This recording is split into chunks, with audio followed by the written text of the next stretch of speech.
자, 16강 어느덧 들어왔습니다. 자, 여러분 지금까지 우리가 1에서 15강까지 이제 문제풀이 포함해서 이제 포함하면 이제 뭐 전체적으로 보면 30개 정도의 강의가 되지만 그러니까 이론만 봤을 때 15강까지의 내용은 기본적으로 어떤 거냐면요. 복지가 본질이 정치라는 거예요. 그래서 이 정치는 세 가지로 되어 있잖아요. 이념이 있고 세력이 있고 정책, 제도, 법 요거죠. 그래서 이제 요걸 본 거고 요 이념, 철학이 두 가지가 대표적인 게 있고 그래서 세력도 두 가지가 있죠. 정책도 그래서 두 가지가 대표적이죠. 복지가. 이강 삼강에서는 이 두 가지를 이제 확실하게 책 여러 가지 곳에서 이제 퍼져 있는 그러니까 본질이 여러분이 가지고 계신 책들 이제 보면 있죠. 그걸 이제 정리한 거예요. 모아서. 자, 그러면 그러니까 정치 얘기를 했단 얘기예요. 그래서 이념도 따로 역사적으로 보고 굉장히 이제 힘줘서 봤죠. 세력을 노동조합과 연결해서 봤고요. 정책, 제도, 법, 역사적 제도주의도 공부하시고, 그러니까 이런 걸 본 거예요. 자, 이제 이 가장 본질적인 얘기를 다 마치고, 이제 16강부터는 주제를 좀 바꿉니다. 요 16강과 17강은 결국은 복지국가 유형이에요. 종류. 여러분 이제 여기에서 이번 강의에서 가장 포인트는 첫 번째가 복지국가, 그러니까 사회민주주의를 얘기하는 거죠. 기본적으로. 일반적으로 복지가 발달한 국가의 특징이 뭐냐? 그러니까 사회민주주의 성향, 보편주의, 제도주의 이런 느낌으로 보셔야 돼요. 그 다음에 복지국가의 다양한 유형, 초기부터 이제 나올 거예요. 다양한 학자들이 유형을 계속 발전시킵니다. 근데 가장 유명하고 많이 쓰이는 게 이 에스핑 안데르센. 제가 말씀드렸지만 요걸 이제 읽기에 따라서 에스핑 앤더슨이라고 읽어도 됩니다. 우리는 이 많은 유형들을 한번 훑어볼 거고요. 그리고 마지막으로 가장 많이 쓰이는 에스핑 안데르센의 복지국가 유형 셋으로 나눌 거예요. 이게 이번 강의의 유형론에서 여러분이 가져가셔야 될 가장 중요한 포인트입니다. 가장 그중에서 핵심은 얘죠. 여기 이제 세 가지로 나눌 건데 자, 한번 들어가 보죠. 자, 여기 이제 제가 주인공이 얘라 그랬어요. 하나가 자유주의 복지국가가 있고 조합주의 복지국가가 있고 사회민주주의. 여러분은 요 자유주의와 사회민주주의는 이미 알고 있어요. 그죠? 이미. 근데 하나 뭐가 들어가죠? 중간에 조합주의라는 게 하나 들어갑니다. 그러니까 여기가 자유주의가 뭐 영국, 뭐 미국 이런 게 대표적이라면 이 조합주의는 여기서는 독일 정도가 대표적이고 사회민주주의는 스웨덴이 뭐 우리가 대표적입니다. 이럴 때 이 에스핑 안데르슨이 이렇게 복지국가를 세 가지로 나눴을 때 기준이 있어야 되잖아요. 그 기준이 두 가지죠. 탈상품화하고 계층화예요. 이미 여러분 만나셨습니다. 탈상품화가 높을수록 복지국가가 되는 거죠. 그러니까 얘가 여기 높을 고자를 썼죠. 이게 낮을 저자예요. 그러니까 우리가 이 중에서 세 가지 중에 복지가 가장 발달한 나라가 유형은 여기죠. 그러니까 탈상품화는 높고 계층화는 낮은 거예요. 계층화는 뭐와 관련돼 있죠? 불평등과 직결되는 겁니다. 그러니까 계층화가 낮다는 얘기는 불평등이 낮다는 얘기예요. 그러니까 사람들이 다 거의 대부분이 비슷하게 살고 있다. 그러니까 요게 특징입니다. 그러면 여기 아직 극단으로 있는 자유주의는 탈상품화는 낮죠. 낮을 졌자. 계층화는 높아. 그러니까 불평등은 높고 잘 사는 사람과 못 사는 사람 이 격차가 굉장히 있고 탈상품화 국가에서 주는 건 거의 없다 이런 얘기예요. 근데 이 중간에 있는 독일 같은 대표적인 나라를 조합주의 복지국가라 그런단 말이에요. 이 조합주의는 양쪽을 기준으로 했을 때 중간에 있습니다. 중이라고 적어놨는데 계층화도 양쪽. 그러니까 우리가 포인트를 갈 때 이 조합주의를 누구하고 비교하냐에 따라서 달라져요. 예를 들어서 조합주의를 자유주의 복지국가와 비교를 하면 자유주의보다는 계층화는 낮죠. 얘는 높고 중이니까 낮고 탈상품화는 높다라고 얘기할 수 있어. 그죠? 만약에 사회민주주의하고 비교하면 반대로죠. 탈상품화는 낮고 얘네보다 계층화는 얘네보다 높다. 그쵸? 그래서 이 전반적인 거를 여러분이 자유자재로 말할 수가 있어야 돼요. 누구하고 비교하냐. 어쨌든 전체적으로 봤을 때는 계층화가 가장 높은 거는 자유주의고 탈상품화가 가장 낮은 거는 자유주의예요. 탈상품화가 가장 높은 거는 사회민주주의고 계층화가 가장 낮은 거는 사회민주주의가 되는 거죠. 이걸 이제 에스팽 안데르센 유형할 때 다시 한번 정리할 건데, 이 그림에서, 여러분 이제 강의 때도 이 그림이 있잖아요. 이 그림에서 충분히 연습해 놔야 돼. 이번 강의의 주인공이에요. 주인공. 자, 그럼 이제 유형을 나누기 전에 여러분 노트에 보면 복지국가의 특징이 있죠. 요때 복지국가의 특징은 보편주의, 사회민주주의. 그러니까 우리가 이념을 여러 가지가 봤지만 지금까지에서는 요 사회민주주의, 요겁니다. 사회민주주의 복지국가가 가장 복지국가로서 성공적이었다. 그러면 어떤 특징이 있습니까? 사회민주주의 이념이 복지국가에서는 가장 성공적인 이념이었다는 거예요. 일단은 얘네들이 세력화가 돼야 돼요. 그러니까 노동조합이 강력하게 있고 얘네들이 시민들과 손을 합해서 뭐에 성공했다라는 거예요? 세력화에 성공을 하고 있다라는 거야. 그러면 이걸 해석을 해보면 노동조합의 힘이 약한 사회, 시민들의 조직화가 잘 안 되는 사회는 복지국가가 별로 그렇게 발달하지, 복지적 성향이 별로 발달하지 않았을 것이라는 걸 알 수 있죠. 또 하나가 정치 참여 선거권이 굉장히 확대되어 있다는 거예요. 이건 왜 중요하냐면 여러분 이제 선거만 놓고 생각해 봤을 때 요 노동조합과 시민들이 손을 잡고 우리가 또 하겠지만 진보 정당을 국회로 보내잖아요. 그러니까 이 참여와 선거권이 확대가 되어져 있어야지만 많은 사람들한테 확대되어 있어야지만 선거를 통해서 정치 참여를 통해서 이 진보 정당이 국회에 가서 정책을 만들어낼 수 있다는 거예요. 그래서 그렇더라. 또 하나는 이제 사회민주주의 정당이 있고 항상 요 이념을 바탕 이건 이제 진보 정당이 되겠죠. 우파 정당은 우파 정당이라 그러면 요거는 자유주의 이념이죠. 얘네들은 힘을 별로 못 쓰더라. 이런 스웨덴이 대표적입니다. 사회권 보장이 굉장히 높고 탈상품화 굉장히 높더라. 그리고 사회민주주의 정당이 계속 집권을 하더라. 그러니까 요거를 잘 보여주는 나라가 스웨덴입니다. 스웨덴. 그리고 경제 성장도 지속이 되더라. 여러분 잘 생각해 보면 아무리 복지 어쩌고 저쩌고 하더라도 경제가 계속 성장을 못하면 그 정권은 다음 선거에서 당연히 패배를 합니다. 그렇죠? 계속적으로 집권할 수가 없어요. 시장 자유주의에 대항하는 요 자유주의, 여기에 대항하는 진보적 자유주의. 진보적 자유주의가 진보자를 썼잖아요. 제가 진보 정당. 요게 사회민주주의를 의미하는 거예요. 얘네들이 추구하는 복지를 뭐라고 그래요? 제도주의 복지 또는 보편주의 복지라고 하죠. 그러니까 여러분이 누군가가 포인트가 복지국가의 일반적 복지가 발달한 나라의 일반적 특징을 한번 얘기를 해봐라. 그럼 이런 정도는 얘기할 수 있어야 됩니다. 사회민주주의 이념이 발달하고 그 이념을 잡은 진보 정당이 정권을 계속 잡고 있고 경제 성장을 시키고 있다.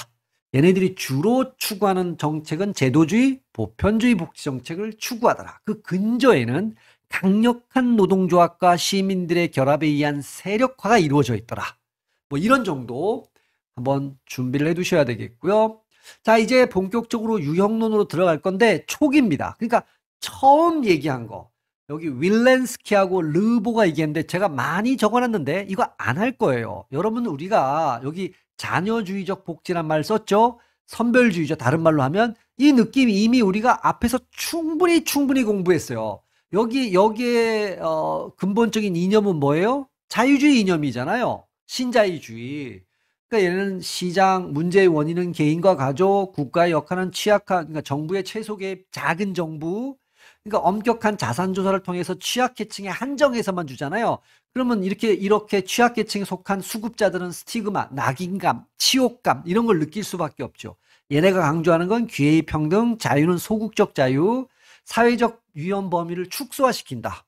그러니까 사회적 위험 범위를 축소화시킨다라는 건 사회가 개입할 이유가 없어진다라는 거죠. 국가가 개입할 이유가 없어진다. 야, 그건 사회 때문에 일어난 위험이 아니야.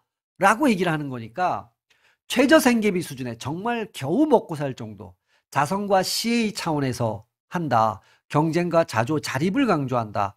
그리고 노동조합도 하나의 이익 집단이라고 본다. 자기 이익을 위해 투쟁하는 변호사 집단, 의사 집단과 다를 바 아무것도 없다. 어떤 특수하게 보는 게 아니에요. 국가는 중립적이라고 보지만, 그러니까 이렇게 보지만 실질 현장에서는 국가는 항상 역사적으로 봐보면 자본가와 손을 잡는 경향을 보여왔죠.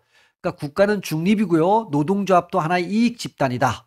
자기 이익을 위해서 가는 이 정도 느낌입니다. 그러니까 지금 이거 아무것도 외우지 마세요. 우리가 이미 공부했어요.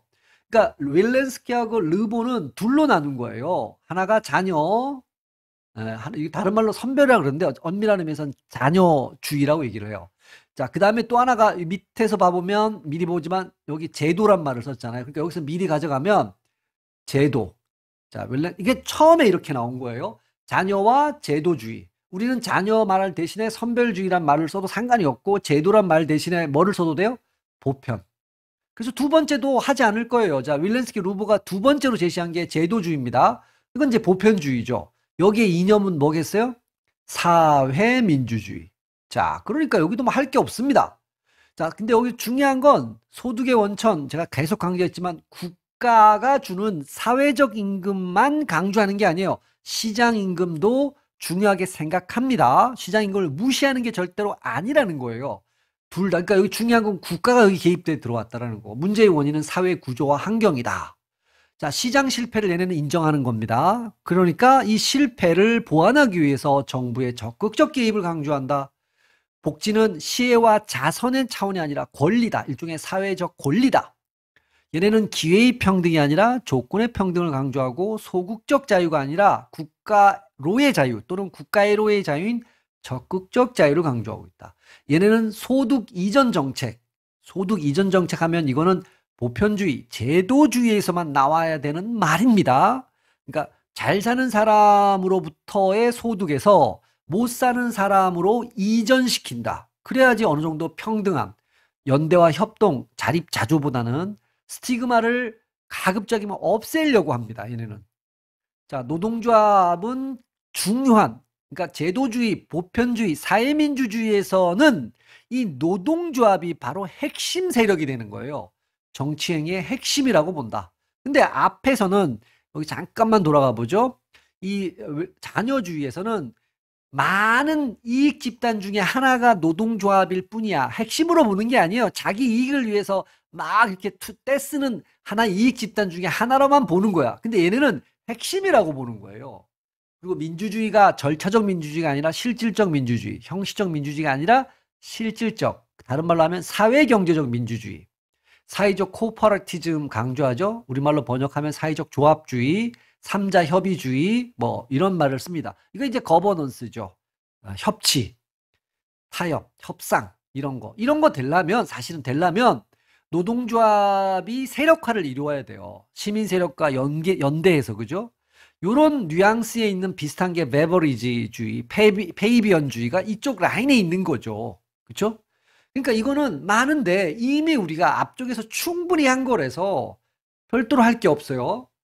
자, 그럼 이제 이 초기의 걸 가지고 확장을 합니다. 이제 여기서 다양한 유형이 또 나오는데 초기에 지금 자녀주의와 제도주의가 나왔고요.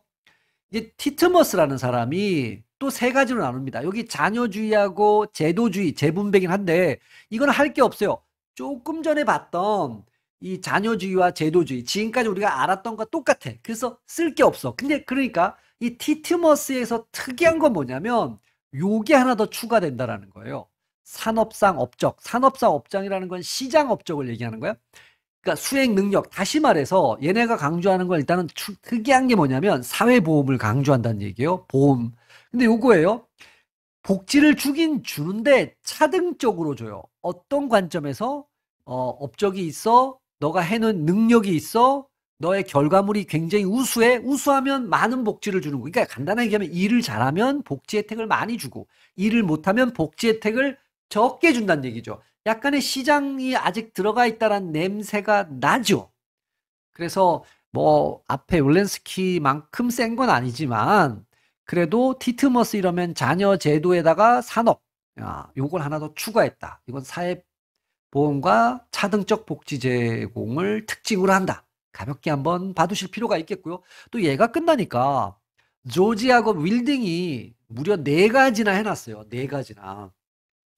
여기 집합주의란 말이 나오는데요. 조지에서의 집합주의는 국가가, 공동체가, 사회가 개입한다는 얘기예요. 거기에 대해서 반대한다는 얘기입니다. 반집합주의. 그러니까 반집합주의는 복지국가를 반대하는 입장이에요. 이유가 간단해요. 이 국가가 개입을 하게 되면 시장의 효율성이, 여기 이유 왜 반대합니까? 라고 물으면 복지국가를 하면요. 그러니까 국가가 개입을 하는 거잖아요. 적극적으로. 그러면 시장 효율성이 떨어진다라고 보기 때문에. 그러니까 우리는 반집합주의, 요 유형은 복지국가를 반대합니다. 완전히. 그러니까 근데 여기 보면 소극적 집합주의가 있어요. 소극적이니까 국가가 개입을 하는데 무한이 아니라 제한적 자본주의 유지를 위해서. 다시 말해서 자본주의는 필연적으로 시장 실패가 일어나잖아요. 이걸 해결한다든가 사회 통합이 약간 양극화 이런 문제 때문에 불안해지잖아요. 그러니까 정치적 안정을 위해서 제한적으로만 국가가 들어와. 이런 얘기를 하는 겁니다. 그래서 소극적이란 말을 써요.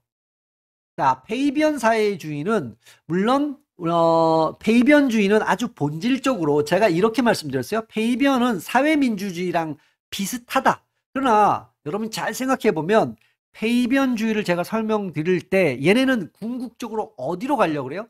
사회주의로 가려고 해요. 그럴 때 과도기 단계로 복지국가. 뭐 다시 말해서 이런 느낌이죠. 자유주의가 있고 그러니까 자본주의라고 할게요. 제가 자본주의에서 사회주의로 가는 게 근본적인 목적이야.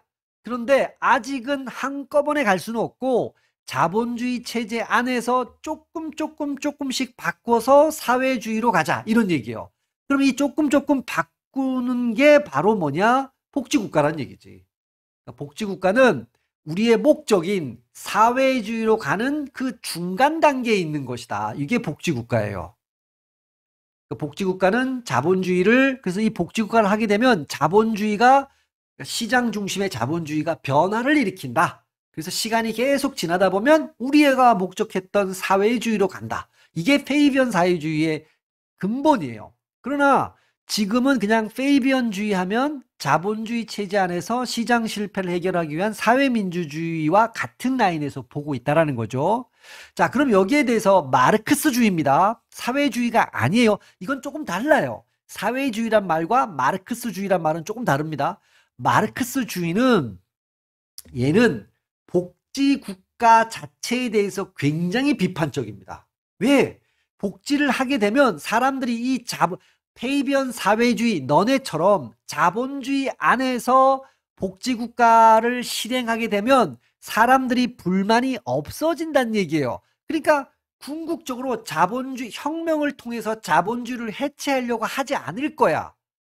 자본주의를 계속 연장만 시킬 뿐이야. 그러니까 복지국가는 사회적으로 이해하는데 오히려 방해물이라고 보는 겁니다. 요 마르크스주의가. 그러니까 조지 폴딩은 조금 눈여겨봐 주셔야 되죠. 요 조지와 폴딩은 집합주의로 두 개로 나눠 놓고요. 페이비언 사회주의와 마르크스주의로 이렇게 나누고 있다라는 게 둘 다 조금 비슷한데, 마르크스주의는 여러분 복지국가를 비판합니다. 왜? 사회주의로 가는데 걸림돌이라고 보는 거예요. 사람들이 혁명을 일으킬 이유가 없어진다. 복지 혜택을 줘버리면 자본가에 의해서 무작위한 착취에 나가게 냅둬야 돼. 그래서 사람들이 열받아서 혁명을 통해서 자본주의를 뒤엎고 사회주의로 가게 될 거다. 복지국가는 그걸 못하게 하는 방해물이다. 이런 느낌 하나 조금 봐주실 필요가 있겠죠. 자, 미시라라는 학자는 자녀주의, 제도주의는 똑같습니다. 기본적으로 뭐 우리가 얘기할 거 없죠. 그런데 이번에는 마르크스주의가 아니에요. 사회주의입니다. 사회주의. 이걸 이제, 그러니까 다시 말해서 이 두 가지의 뿌리는 자본주의라고 보는 거예요. 자본주의가, 다시 적으면 자본주의가 기본이고, 사회주의를 하나 나눈 거죠. 이걸 이제 구조적 복지다, 이렇게도 볼 수 있는데요. 그러니까, 구조적 측면에서 봐보면 자본주의 구조가 문제라는 거죠. 자본주의 구조가. 그래서 사회주의 구조, 욕구에 따라, 욕구 중심에. 그러니까, 느낌이 뭐냐면 능력에 따라서 일을 해라. 근데 능력에 따라서 생산을 하는 거고요. 필요에 따라서 분배를 하는 거야. 이게 마르크스랑 비슷한 건데요. 이거를 욕구라는 게 바로 필요죠. 필요. 필요한 사람한테 나눠줘. 집합적 소비 강조합니다. 집합적 소비라는 말은 무슨 뜻이냐면요. 국가가 국민 모두한테 보편적으로 모두한테 포괄적으로 무상으로 주는 거야. 그러니까 예를 들어서 어떤 복지 서비스가 있다면 대한민국 국민이면 누구나 다 그 서비스를 소비할 수가 있어요. 복지 서비스를. 그런 의미에서 집합적 소비라는 거예요. 이 사회주의 이런 게 이제 사회주의 복지다. 즉 구조적 유형의 복지다. 이렇게 우리가 볼 수 있는데 이 미시라가 특이한 거는 이 사회주의를 집어넣었다라는 거죠. 사회주의. 여러분이 또 한 번 헷갈리면 안 되는 게 조지하고 윌딩은 마르크스주의를 얘기한 거예요. 순수 사회주의가 없어요. 페이비언 사회주의. 요 두 가지는 사실은 비슷한데 복지국가를 바라보는 시각 그게 완전히 달라요. 자, 미시라 얘기했고 마지막 하나 더 있어요. 퍼니스하고 틸턴이라는 학자는 이 실증국가, 퍼스티브 스테이트라는데 이게 어떤 학자는지 퍼스티브를 긍정국가 이렇게 얘기를 했는데요. 사회보장이 있고요. 사회복지가 있어요. 사실은 세 가지로 나눴지만 이 퍼니스하고 틸턴은 이 퍼스티브 스테이트, 즉 실증국가를 복지국가로 보지 않았어요. 이건 복지국가의 유형으로 구분이 안 되는 거다. 왜냐하면 경제적 효율성만 따져요. 그 얘기는 어떤 의미에서 보면 시장의 효율성만 가지고 얘기한다라는 거야. 그러니까 우리가 아는 거에서는 자녀주의와 유사하긴 해요. 근데 문제는 뭐냐? 이거는 너무 경제적 효율성만 따져서 시장적 효율성만 따져서 복지국가로 구분할 수 없는 거다. 그러니까 아예 얘는 제끼고 그렇다면 이 사회보장 국가가 우리가 얘기하는 자녀주의 또는 뭐 선별주의, 자유주의 그쪽이에요. 최소 수준 혹은 최저 수준. 우리가 선별주의, 자녀주의 할 때 분명히 이렇게 얘기했잖아요. 취약계층을 선별해서 엄격한 자산조사를 통해서 그래서 최소 수준만 준다. 그렇죠? 기회평등을 강조하고 개인의 노력을 강조한다는 측면에서 이쪽이 자녀주의다. 우리가 알고 있는 또는 선별주의다. 라고 볼 수 있어요. 실증국가는 자녀주의하고 유사하긴 하지만 기본적으로 복지국가로 구분하지 않습니다. 사회복지국가는 우리가 아는 철저한 민주주의와 평등주의니까 실질적 민주주의를 추구한다는 의미에서 여기는 보편주의 국가와 냄새를 같이 한다. 단어를 다르게 쓴 거죠. 자, 근데 제가 지금 다양한 유형을 했지만 사실은 여러분은 그냥 가볍게 이해하는 정도에서 가야 됩니다. 왜냐하면 주인공이 누구냐? 우리가 에스팽 안데르센일 거니까. 그래도 좀 보셔야 돼요. 자, 연습 한번 해볼게요. 우리가 제일 처음에 자녀주의 국가하고 제도주의 국가로 나눴잖아요. 그러니까 이런 문제를 한번 풀 수 있으면 여러분의 실력이 다져진 거예요. 자녀주의에 대해서 가장 옳은 것. 여러분 경쟁보다 연대성을 선호한다 그러면 이건 뭐겠어요? 제도주의가 되는 거예요. 제도주의와 같은 게 뭐라고요? 보편주의죠. 이거의 이념적 뿌리는 뭡니까? 사회민주주의입니다. 그러니까 아니고요. 불평등을 불가피하다고 본다. 자유주의 교육을 시킨다. 오케이, 2번이 되겠죠. 2번이 바로 자녀주의죠. 자녀주의, 다른 말로 하면 선별주의 또는 이념적으로 뭐가 들어가죠? 자유주의가 들어가잖아요. 얘네들은 야, 경쟁을 통해서 이긴 놈이 다 가져가. 양극화, 불평등, 이건 어쩔 수 없어. 이렇게 보는 거예요. 자, 정부는 사회 통합을 하게 된다. 그래서 이익을 본다. 여러분, 사회 통합을 이룰 수 있다라는 건 정부가 개입해서 못 사는 사람한테 많은 소득 이전을 통해서 계층화 수준, 즉 불평등을 조금 줄인 거예요. 어느 정도. 그래야지 사회 안정이 도모되잖아요. 그러니까 이것도 요 제도주의, 보편주의 쪽에 들어가는 거죠. 국가 개입에 의한 소득 이전 정책. 그렇죠? 이것도 보편주의, 제도주의에 어울리는 말이 되겠죠. 연구자인데 이거 초기 연구자가 윌렌스키하고 르보잖아요. 얘네가 자녀주의하고 제도주의 그 특징에 대한 거에서 자녀주의를 조금 전에 한번 풀어보신 거죠. 자, 퍼니스하고 틸턴은 실증국가, 사회보장국가, 그 다음에 사회복지국가 조금 전에 했던 거죠. 이 실증국가는 복지국가 유형으로 구분 안 한다 그랬어요. 경제적 효율성만 중시해서. 사회보장국가가 우리가 알고 있는 그러니까 시장 중심의 자유주의 기회평등 이런 거, 개인의 노력 이런 거 강조. 사회복지국가가 이제 사회민주주의 쪽에 들어가죠. 이거 맞습니다. 티트머스, 여러분 자녀주의, 제도주의, 사회주의 이렇게 구분한 학자가 누구였냐면 미시라였어요. 요 티트머스가 구분한 건 자녀, 제도, 또 하나는 산업상 업적, 그죠? 요까지만 쓸게요. 산업상 업적과 뭐 수행 능력 요까지 들어가는데 요렇게 구분했죠. 여기 요 특징을 한번 봐본다고 얘기하면 차등적 복지를 준다라는 거예요. 차등적 복지를 주고 사회보험을 강조합니다. 뭐 이런 거 우리가 정리 한번 해봤었죠. 자, 조지하고 윌딩, 얘네는 반집합주의, 소국적 집합주의, 여기는 국가가 조금 개입하는 거죠. 시장 실패 이런 거 제한적으로. 페이비언 사회주의는 복지국가는 사회적으로 이행하는 과도기로서 필요한 것이다. 마르크스주의는 어떻게 되는 거예요? 복지국가는 사회주의로 가는데 자본주의를 없애는데 방해물이다. 이렇게 본 거죠. 이건 맞아요. 그러니까 여기서 틀린 거는 3번이 되겠죠. 요거 이제 미시라가 이렇게 구분한 거죠. 요 정도 느낌. 자, 오늘의 주인공 나오네요. 에스핑 안데르슨의 복지국가 유형입니다. 세 가지 미리 우리가 처음에 한번 보셨죠?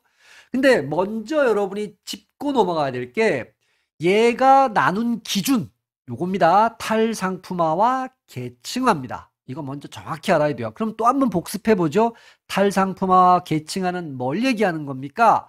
탈상품화는 시장에다가 내 노동력을 팔지 않고도 내가 먹고 살 수 있는 정도예요. 국가가 주니까.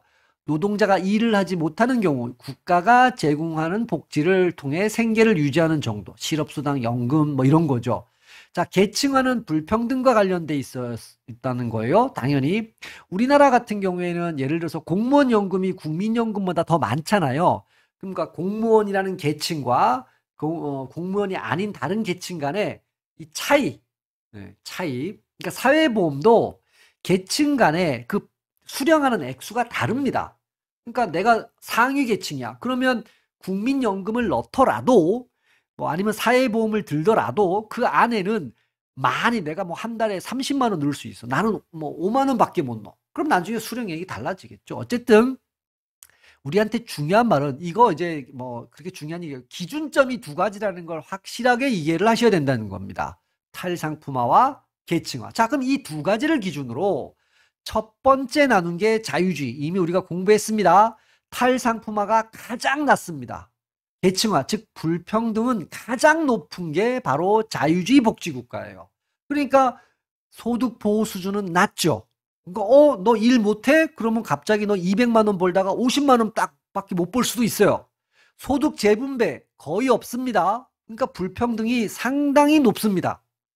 사회권도 최소화되는 거예요.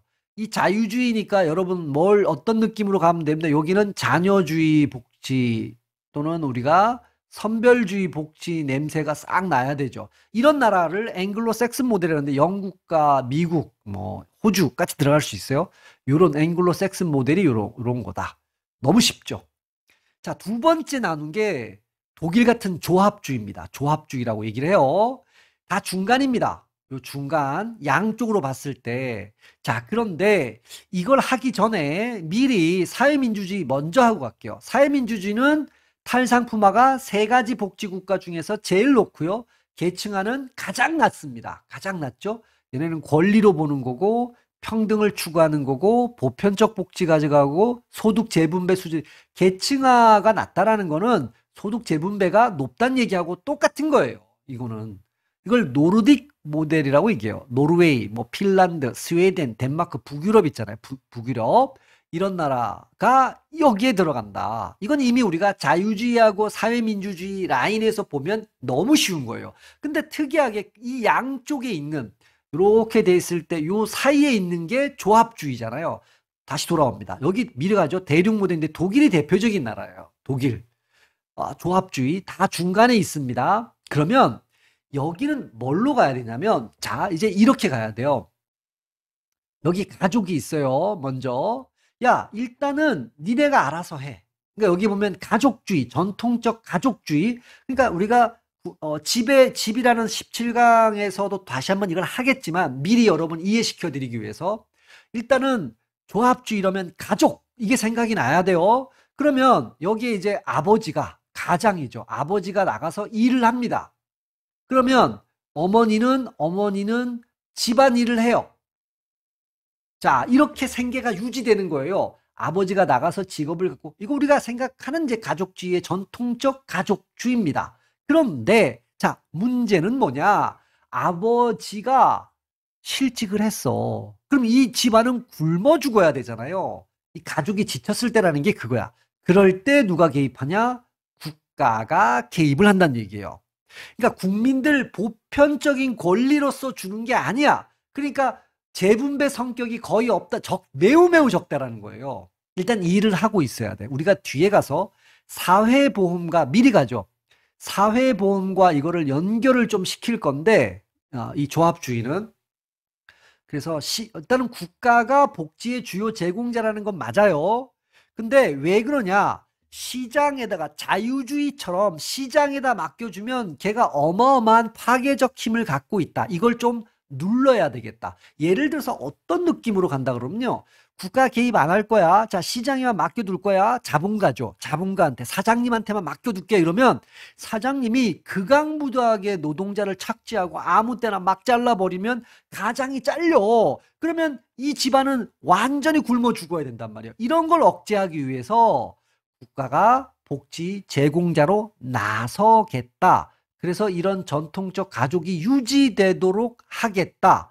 자, 그래서 그런 맥락이기 때문에 국가에 의한 사회보장은 사회평등의 도구가 아니라는 거예요. 사회를 평등하게 하려는, 즉 재분배를 통해서 계층화를 낮춰서 평등한 세상을 만들겠다는 이 사회민주주의 쪽이 아니에요. 그게 아니라 그냥 이 가족이 위험하니까 보호하는 역할을 하겠다. 보호라는 말이 중요해요. 보호하는 역할. 그러니까 소득 재분배는 높지 않은 겁니다. 그렇게 높지 않아요. 독일에서 이건 여러분 지금은 이 정도로만 이해해 두고요. 17강에서 집으로 비유적으로 또 한 번 설명이 이루어질 겁니다. 그때 가면 더 잘 이해가 될 수 있어요. 그때 가서 다시 만나기로 하는 거고요. 자, 사회민주주의 가볍게 보시고요. 자, 이제 퀴즈 문제로 마무리 짓죠. 에스팽 안데르슨이 복지국가에 대한 설명으로 옳지 않은 거, 틀린 거 고르라 그랬어요. 자, 세 가지인데 자유주의입니다. 계층화 수준이 가장 높다. 맞잖아요. 셋 중에는 불평등이 가장 높은 거죠. 시장 중심으로 분배하니까. 자, 사회민주주의입니다. 탈상품화 효과가, 아이고, 이거 틀렸죠. 옳지 않은 거니까. 왜냐하면 가장 낮다가 아니라 가장 높다. 이렇게 돼야 정답이 되는 거죠. 자, 기준은 뭡니까? 유형화하는 기준은 계층화와 탈상품화. 맞죠? 자유주의입니다. 복지의 재분배 효과가 미약하다. 그렇죠. 복지의 재분배, 소득 재분배는 어디에서 가장 효과가 있습니까? 사회민주주의에서 효과가 가장 높습니다. 그러면 가장 그 효과가 낮은 데가 자유주의입니다. 자유주의, 그죠? 재분배는 뭐하고 연결시켜야 돼요? 계층화와 연결시켜야 됩니다. 우리가 자유주의가 계층화가 가장 높다는 얘기의 다른 말이 바로 이거예요. 재분배 효과가 굉장히 미약하다. 이렇게 되는 거죠. 자, 이제 또 하나의 문제. 이번엔 옳은 거네요. 자유주의입니다. 낙인감, 스티그마죠. 아, 이거 틀렸죠. 스티그마를 줄 가능성이 낮다가 아니라 높다. 이렇게 돼야 맞는 거죠. 그렇죠? 설명 뭐 필요 없을 것 같고요. 사회민주주의에서는 탈상품화 수준이 가장 높다. 빙고. 맞죠? 28번에는 2번. 아까 전에 여기도 정답 표시했죠. 2번. 네, 오케이. 자, 여기도 2번이 정답입니다. 옳은 건. 자, 그럼 3번이 왜 틀렸는지 가볼게요.